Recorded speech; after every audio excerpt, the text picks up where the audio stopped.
It's your girl, yeah, I am Candace, and today I'm doing Love After Lockup Season 6, Episode 6 recap. But before I jump into it, please be sure to like, comment, and subscribe. Okay, so boom, we're gonna jump into it with my least favorite couple. We got Bradley and Savannah. Anyway, so we left off where Bradley and Savannah, they was at his welcome home party, and Savannah was trying to reconcile with both his sisters. She ended up reconciling with one of them, and then the other sister, they left off like so and so relationship. The other sister really just don't care for her. Anyway, so the next day they have a little discussion. They outside of her grandmother's plantation basically, and she like, well, yeah, your sister, I'm still trying to be friends with your sister. And Bradley is over. He over the whole situation. He still loves his sisters and he still got love for Savannah. But he's like, if y'all can't get along, you just can't get along. Get over it. You ain't got to be friends with everybody. Get over it. And so Savannah's still pressing the issue. Well, then she makes a little statement like, well, if, just because your family can't talk things out, and that right there, it hit him. It hits him, strike a little nerve. He takes off, he yells at her, he takes off to cool off. And like, he's saying like, but no, he takes off in her car, which is not her car. It's her, I guess, her mom's car, whatever. He just takes off, drive down the road to cool off. Maybe Savannah makes a little scene.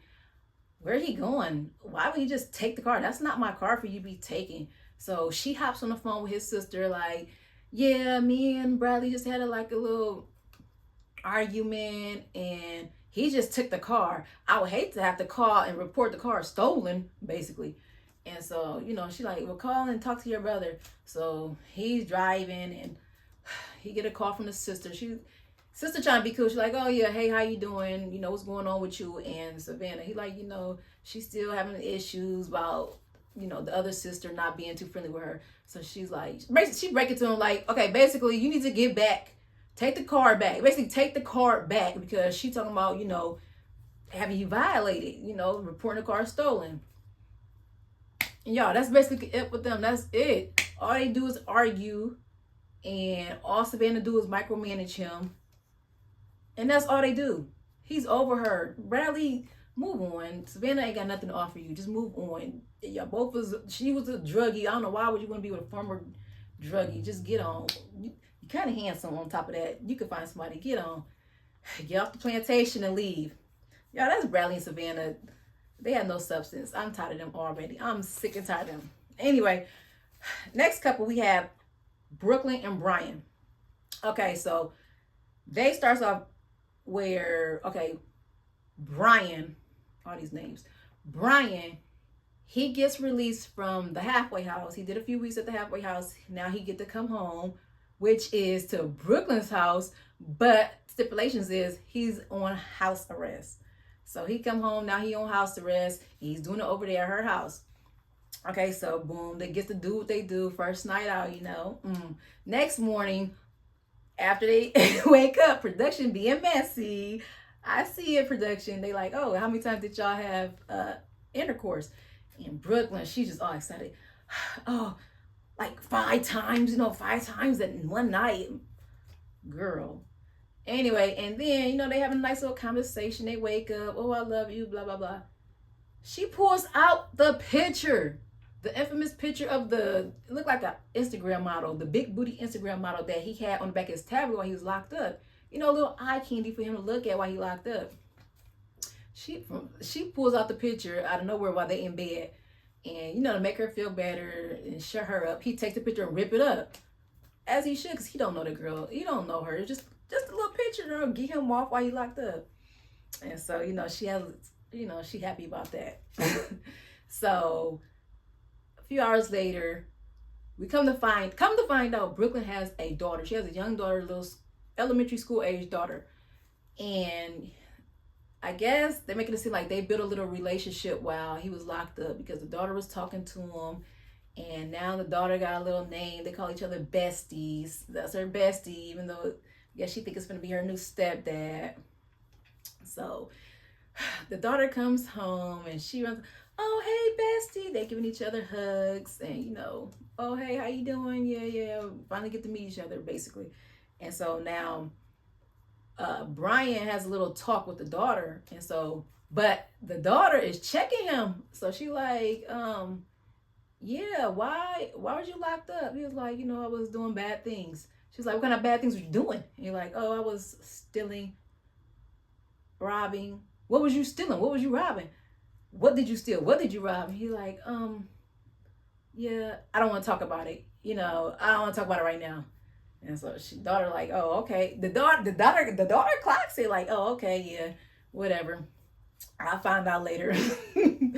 And so, he tell her like, yeah, I'm be here for you. I'm your new stepdad. I'm the man of the house now. We're besties. Yeah. But some people's having a lot of issues with this stepdad and fake stepdaughter relationship because she moved him in. Everyone's saying she moved him in too soon. But she's saying, oh, I knew him for years. I knew him before I had a kid. I knew him since they both were back in high school. And, they just, got back together. Reconciled, got back together. But everyone's saying you moved him in too early. You got him around your daughter, which a lot of women do. They go to prisons, meet an inmate. You know what he did, why he's there, how long he been there. And gets out, end up paroling or doing house arrest at the woman's home with her daughters, young kids. Anything could happen, God forbid. But I don't know. A lot of women just, low self-esteem. They want to feel love. They need a man. They want a man there. But they have no consideration for their kids at all. Trust me, I know. Anyway, but yeah. So Brian and the daughter, all of a sudden, they're besties. She moved them in. We're going to see how this go. I have no idea. Hopefully it takes off. It goes well. Who knows? But anyway, that's Brooklyn and Brian. Not too much on them. She's still pressed about some big booty Instagram model. He ends up coming home, and now it's him, her, and the daughter. Just like that. Okay, y'all. So, yeah, now we got, I don't like this couple either. So it's Will and Courtney. Okay, they left off where, remember, Will basically picked her up at the prison, took her downtown, they got engaged, and now they at the hotel, and they do what it do. He's nothing but a freak, because he keeps bringing up the same thing, talking about, I advise you not to touch this, don't sit here. He's a freak. That's it. He had all these objects for them to do the first night, and that's it. That's all he talking about. That's literally all he talking about. Two things: actual stuff and getting married. That's it. He don't know nothing about Courtney. He's not even having real conversations with her. He's talking about he was just want to get married. I don't know why he want to get married so soon. It was like she was literally out for 2 hours and they got engaged. Then they went to the hotel. Now they doing what it do. They did them. And so, I don't know. He's giving creep. He's giving to me, it looked like he might be on drugs himself. Because what same man wants to move so soon? I don't know. Will, Wet Willie, Freaky Willie. I don't know. It's something about him. I just don't like him. But you got Courtney. It's something about her too, because it's like, not only is she using him, but she has ulterior motives. It's like she keeps telling him yes, yes, yes to everything, but yet in confessionals she's saying, oh, I'm having doubts. I don't see myself with him. I don't think this is gonna last. We're moving too fast. Girl, speak up. Tell him that. So I know for a fact she's just trying to use him, get what she needs to get back on her feet, and that's it. Will, you are, I don't know what's gonna happen to you within the next year. She's gonna dry you up. She's gonna use you for everything you got, and it's only your fault because you're moving too fast. And now he's talking about getting married the same day. He want to get married the same day. Y'all, she haven't even been out 24 hours, and he's trying to literally marry her at the hotel. Like, they don't even have nowhere to go. He want to marry her at the hotel. And then, oh, we still got the mom. The mom just, Oh, she's all in confessionals crying. Oh, my daughter. Basically, she really want her daughter back. And she hitting that Will like, this is not what you want. Will, you need to grow up. This is not what you want. You don't know her. You don't know what's gonna happen. Will don't care. Will is just trying to bend her over. That's it. Bend her over, put a ring on it. That's Will and Courtney. Ugh. Okay, y'all. Then we got the most toxic couple ever. Joey and Michael. Okay, boom. First night out. So remember, Michael gets approval to stay at the hotel. They stay at the hotel, wake up, supposed to be refreshed. Had a good night? No. Michael is mad because I guess basically they didn't consummate the relationship. They didn't have intercourse the first night. But, whatever. Michael don't care because Michael gonna get it from somewhere. Anyway, so Joey wakes up the next morning and Michael has to go apply for government assistance. He need health insurance, he need food stamps, he need what else? He need whatever he can get, welfare, all that. So that's his mission for the day. Go apply for everything and then go check into the rehab house. And so, Joey got stuff going on. He has a routine. Get up in the morning, he want to work out and blah blah blah. So Michael like, okay, well I'll just go do what I gotta do and I'll be back. So while Michael leaves, he caught himself being slick and swipe Joey's phone and take it with him. So as he's riding, production like, oh, why you take his phone? He tells him like, yeah, basically Joey is annoying. I took his phone so he don't get to calling me all day. Don't be blowing up my phone every hour on the hour talking about where you at, who you with, are you doing drugs, are you getting bent over? He tired of Joey. He's really tired of Joey because anybody else, they would have did the do. Why else would you go through so much with your parole to ask him, can you stay the night at the hotel instead of the rehab house if y'all wasn't gonna do anything? Anyway, so he tells them basically Joey is annoying. So he's gone for hours. And while he's gone, Joey ends up, where's my phone? I want to call and check. He want to call and check him. That's it. And so he realized, the phone missing and production is messy. And so they like, where do you think your phone at? Oh, I don't know. Joey oblivious to everything. And so, y'all, Michael ends up coming back and he pulls both phones out. He slides Joey's phone like, oops, here's your phone. I accidentally took it. And Joey like, oh, okay. He's confused, but like, he really don't care. You can tell he really don't care. And so he's like, where was it at? And here it goes, Michael trying to gaslight him.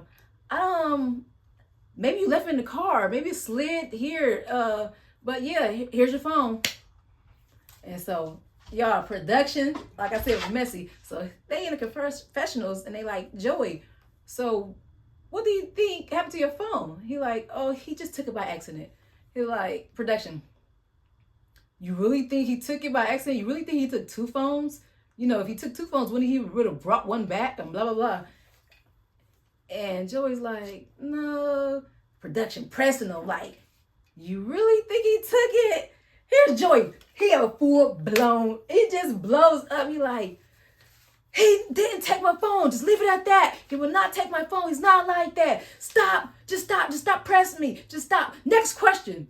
Y'all, Joey goes off on production because they clocking him. They hinting to you. They trying to let you know like, yeah, Michael took your phone. Michael took your phone because you're annoying and he know you're going to try to stop him from doing whatever he want to do. And it's not going to happen. That's why he took your phone. But Joy wasn't trying to hear that at all. But yeah. And then Michael even says he having second thoughts about the relationship because he's on the, when he was gone, he was telling his friends like, yeah, Joey is drama. Joey is he tired of Joey. He's sick of him. He don't see himself being monogamous, which we knew from episode 1. We knew, and he's probably out there looking for drugs and doing drugs. We knew he's doing. You ain't going all day and you gonna take this man phone for no reason. You could have left him his phone and then just blocked his number until you came back. So yeah, that's Joey and Michael, the most toxic relationship I feel on this episode, on this season so far. This is horrible. Once you mix them drugs, not only with infidelity but them drugs, it's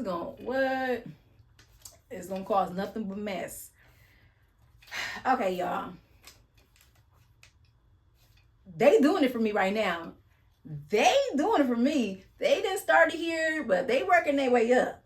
They starting to rub off on me. I like this couple, y'all. We got Brooke and JK. So listen, y'all. I don't care what nobody say. Brooke is ghetto. Brooke is hood. Brooke, you belong over here. I don't know what happened, but the hood came out of you. Y'all, so look, we start off last episode. Remember when it was taking all day, she had to take him to the parole to, they check in, get paperwork, documentation. She stayed there for hours. Then she had to drive him all the way to the grandma's house. He stayed there for hours. And then he realized, oh, oops, look what time it is. Please get me back home so I don't violate curfew. She blows up on him. They in the car. She blows up on him. Well, you promised to see my kids. We got to go see my kids. You can't turn back on your word. Keep your word. They're my kids. And da-da-da-da.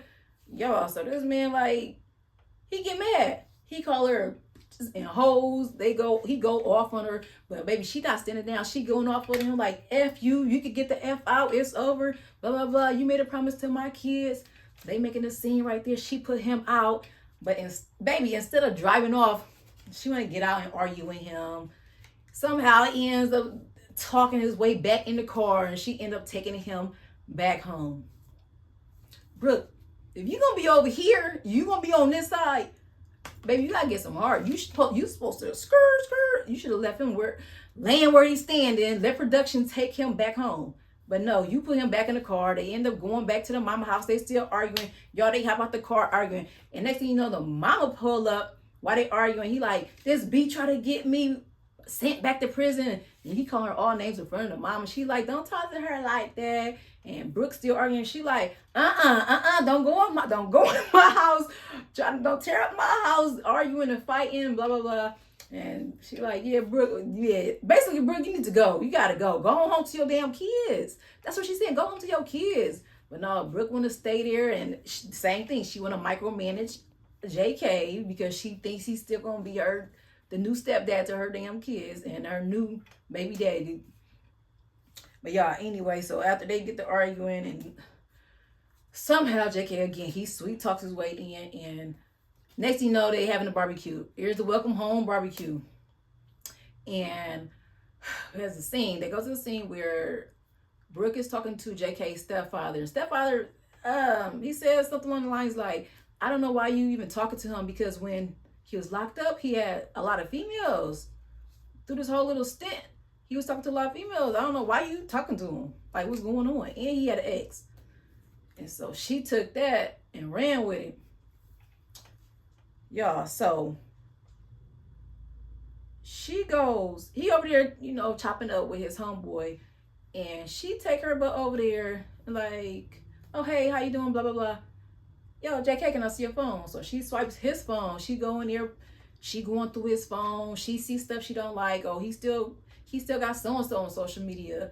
He still got another girl, blah, blah, blah. So she blows up. She come back out in front of his friend. She goes off on him again. The hood Brooke goes off on JK again. Like, oh, what's going on? I thought you wanted to be with me. I thought we was going to have a baby. I thought we was going to get married. You love my kids. Blah, blah, blah. Baby, Brooke. I feel it though. Anyway, she goes off, make a scene with JK, and once again he sweet talks his way through, and like, yo, you ain't got nothing to be worried about, and da da da. She falls for that once again. That's like the third time in one day. Anyway, so they make up, whatever. So somehow JK sneaks off and get his homeboy phone. No, that's why she had his phone. He got on his homeboy phone and called up his ex. JK, you sneaky though. You real sneaky. But listen, he took the ex phone. He took his homeboy phone and called up the ex like, try to make it seem like it's something, but listen, he like, yo, I'm trying to make it seem, I'm trying to make sure you don't come over to the party and start no drama, but I do want to see you later. He messy. JK messy. But y'all, that's really it with them. I don't know. I don't think they're gonna last too long. I don't see them lasting. If in real life, I don't see them lasting more than a year. At that, she too hood. And to me, he's trying to get himself together. His family's behind him 100%. The mom is on him. I just know the mom finna have him, a job and everything. I think she got stuff lined up. She got it. Anyway, and the mom is low key sick and tired of Brooke. She want her gone. Anyway, y'all, yeah, that's Brooke and JK. But y'all, so this episode they did not have what's their name? Kiana and Demadre. But y'all, we're gonna hit the final throuple. Not a couple, it's a throuple. We got the infamous Julius, Ashley, and Alexis. So they left off with, remember when he left Alexis to go see Ashley, meet up with Ashley, who he's been talking to for some while, and she got his name tatted, and now she's at the hotel, and she got it set up, and then he went to go see her, and he tell her, it's not that. I don't want to be with you. Basically, I don't want to be with you. I got a girl. She blows up because now she know the truth. She get to crying and storming out, and that was it. He kept it 100 with her. She couldn't handle the truth. She fell for the jail talk, and now she's heartbroken. As she should. But yeah, he basically, now this episode starts off with, he left her ass crying at the hotel, basically. He left her crying. He went back home. To Alexis.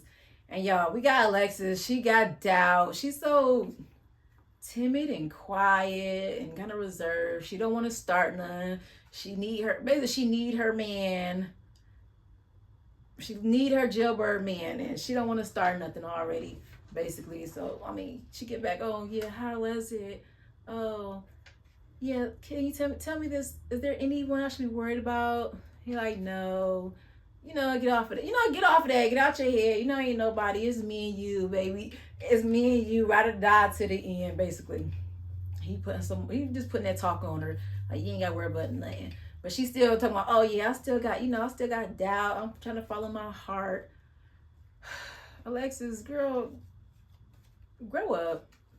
Anyway, so next scene, they got Alexis and Julie on a little date. They go to a little board game place. Anyway, they playing board games, and she brings up the question again, like, is there another female? Is there anybody I should be worried about? Are you talking to anybody? Are you texting anybody? You always, basically, and he always on his phone.